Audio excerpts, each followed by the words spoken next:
So let's talk about what sales traditionally is in car dealerships, and let's talk about what you made it. Yeah, definitely. So the auto industry at large is an industry where you did not have to be integral. You did not have to even be excellent. You did not even have to be good to be able to turn a profit. So back in the day, everything was very regional. If you had a dealership located in an area that people drove by, you were going to sell some cars and you were going to make some money. And for the longest time, it was the hiring process was filled with many underhanded, seedy people, just because the way the industry was built. It was built where like, we need you there from 7 a.m. till 8 o'clock at night, 7 days a week, right? So what kind of person do you have to be able to be at work 7 o'clock in the morning till 8 o'clock at night, 7 days a week? Well, you're probably not much of a family man or woman. You probably have some type of outside influence to keep your energy levels up, right? And you probably drink your sorrows away because there's these empty voids that come along with that. And so it attracted a certain type of human. And regretfully, we still deal with the ramifications of that today, even though the industry is evolving rapidly and tremendously. And so going in, it was important to me that we, like literally, I wrote a mission statement, and my team, we read it together every single day. And the statement said, I am on a mission to eradicate the negative stigmas associated with the car business. I can do this by making people feel special, feel important, and feel like they're the only one. I will offer an experience that will exceed my customers' expectations today, tomorrow, and in the future. I will not just sell cars, I will create fans. And so we created a culture and an environment around that. I wouldn't hire anyone with more than 2 years experience. I wanted people that were brand new into the business or zero experience, so that ultimately we could cultivate them and shape them the way that we wanted to, not based on previous bad habits. And we brought people into this inclusive environment. Scott, it was very important to me that we put people first, our people first, our customers second, and our profits third. So all decisions were made in that order, right?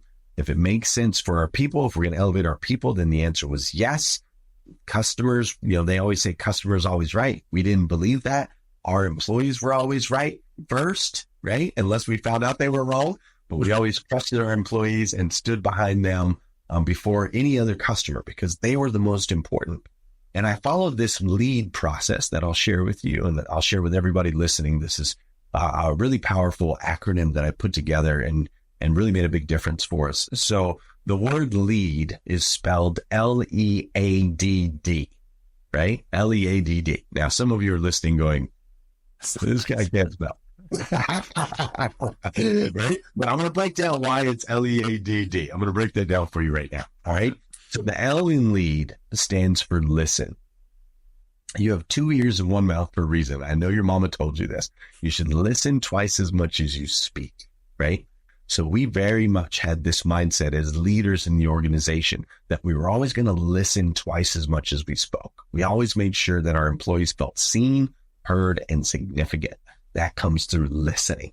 And by listening, we were able to tap into not just why they were there, but who they were, what mattered in their lives, what problems do they have outside of work, so on and so forth, right? So listening was the first key to great leadership in the dealership and evolving our people. The E in lead stands for encourage.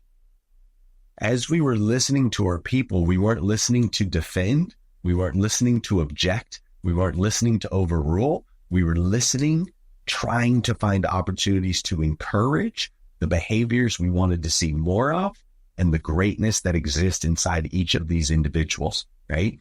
So we would always, for example, in a meeting, every single meeting that we had started off by listening, letting our people speak first, and then we would encourage. We would celebrate if somebody got a great review. We would celebrate if somebody took care of a customer in the way that we wanted to. We would celebrate anytime they sold a car or did, any of those things, picked up trash in the parking lot. We would celebrate. So every meeting started with listening and then encouraging. Now, most managers that I know, they start every meeting with the A in lead, which is advise. So most managers just want to go in and tell people what to do, smack them on the butt, and send them on their way, right? Here's what you need to do. Here's what you did wrong. Here's where you suck. Here's where you can get it right now. Get out of here, right? That's the typical meeting, especially in the auto industry. So we start by listening. Then we encourage. Now, when you do that, you've now earned the right to advise. See, I'll take advice from someone who listens to me and encourages me. I will totally 100% do that. I won't necessarily take advice just at face value from anybody. Like, see me first, make me feel important, and then I'll listen to you. So we listen, we encourage, we advise, and then we develop. The D in lead stands for develop. Please, please, please, everyone listening here, please do not advise people and then not take the time to develop them. Telling someone what to do and then taking the time to actually show them how to do it, two completely different processes. You can have all the knowledge and wisdom in the world and you can share it, right? And you're not going to move anybody's life forward unless you take the time to really develop them, right? Teach them to fish, as they say, right? Mm-hmm. Develop that. And then the last D in lead stands for daily. You need to do these things every single day, not just on Saturday in the meeting, not just when the cameras are on, every single day. So we listen, encourage, advise, and develop, and we do it daily. And Scott, I'll tell you, this works with your spouse. This works with your children. This works with employees. This works with prospects that you're looking to close a deal. This works in every situation humanly possible. If you listen, encourage, advise, and develop, if you make that your mantra, and that's what you do, you will go incredibly far. You'll have incredible success, and you'll help develop everyone that comes behind you. And just help me frame it, because you had obviously wild success in car sales. Was that before rock bottom, or did you? I say rock bottom just as a point of reference, sure. But was that before that point in San Diego, or did you go back into sales after San Diego Beach? So in the auto industry, I moved up quick, right? Like I went from sales to a sales manager to a finance manager to a GSM. So I moved up quick in the auto world. But again, my life kind of outside was falling apart. And so I left and blamed the auto industry for a lot of my problems. So I just decided the industry sucks. I don't want anything to do with it. Yes, I'm good at it, but I'm out. Right? I'm 100% out. And that's when I went to pursue all these other endeavors that led me to homelessness. And Scott, I'll share with you, so when I was homeless, like the worst part about homelessness, people think the worst part is you have no money, you have nowhere to live, things like that. But really the worst part about homelessness is over time, you start to become invisible. And so my days were the same, right? There was a bus that ran 24 hours. I'd sleep on the bus, wake up 6 a.m., get off the bus at the depot, walk around, look for change, get enough change for a sandwich. I used to go to McDonald's, get a sausage and muffin with egg every day. And so I'd eat that. And then I'd spend the rest of the day looking for change so that I could get back on the bus, right? And as you're homeless longer, you start to blend, and people don't want to make eye contact with you. They don't know if you're going to mug them or you're going to ask them for money or guilt them or shame them or whatever. And so they start to look above you and around you, and no one says your name. And you just start to become, invisible. You start to blend with the background. And so that invisibleness led me to, like, homelessness became hopelessness, right? And the hopelessness became a deep depression, and the deep depression became suicidal thoughts, and the suicidal thoughts ultimately became a suicide attempt, where I attempted to take my own life in the Pacific Ocean, just off the cliffs of La Jolla, California. And in that, my plan was just swim out as far as I could, and I wouldn't be able to come back, right? I wouldn't be able to make it back in. I'm not a good swimmer, just like the stereotypes, right? I'm not a very good swimmer at all. And so I thought that that would be a good way to do that. And so I attempted, and thankfully, the tide was coming in as I was trying to swim out. And I was such a terrible swimmer that ultimately I never made it out past the tide. And I got washed back up on the beach.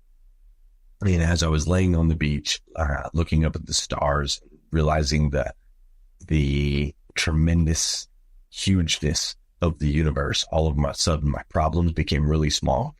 And I realized something, Scott. I realized that in every situation, in every city that I had been in, with different friends around me in different environments, the result was always the same. And that was a big deal for me, because I was like, wait a minute, if everything around me keeps changing, but the result stays the same, maybe I'm not a victim to everything that's going on in my life, but maybe I'm actually the catalyst of all of the things that are going on in my life.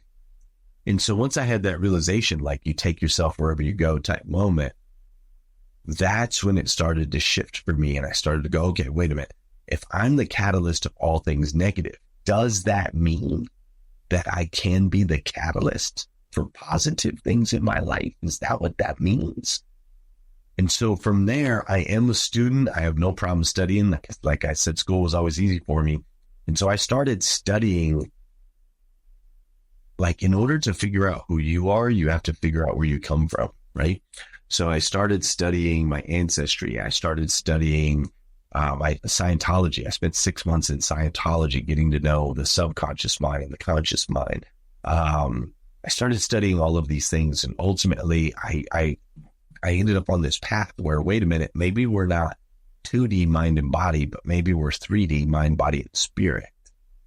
And so that led me to start studying Buddhism, Catholicism, all these different religions. And ultimately, through Christianity, through studying Jesus, I found my path to spiritual enlightenment and an understanding that there's 3 dimensions to this thing called life, not 2.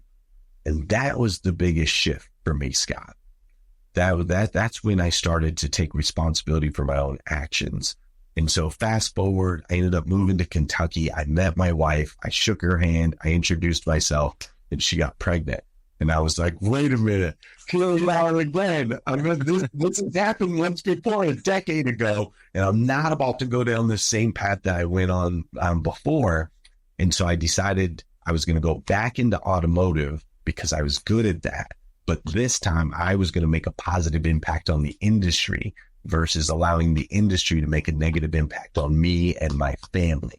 And so that was the motivation. So I got back into the industry 13 years ago now, back when I was 30 years old. After taking a couple years off, I went back in that small store in Paris, Kentucky, and was able to do some tremendous things and continue to this day to be able to make an impact on the industry nationwide.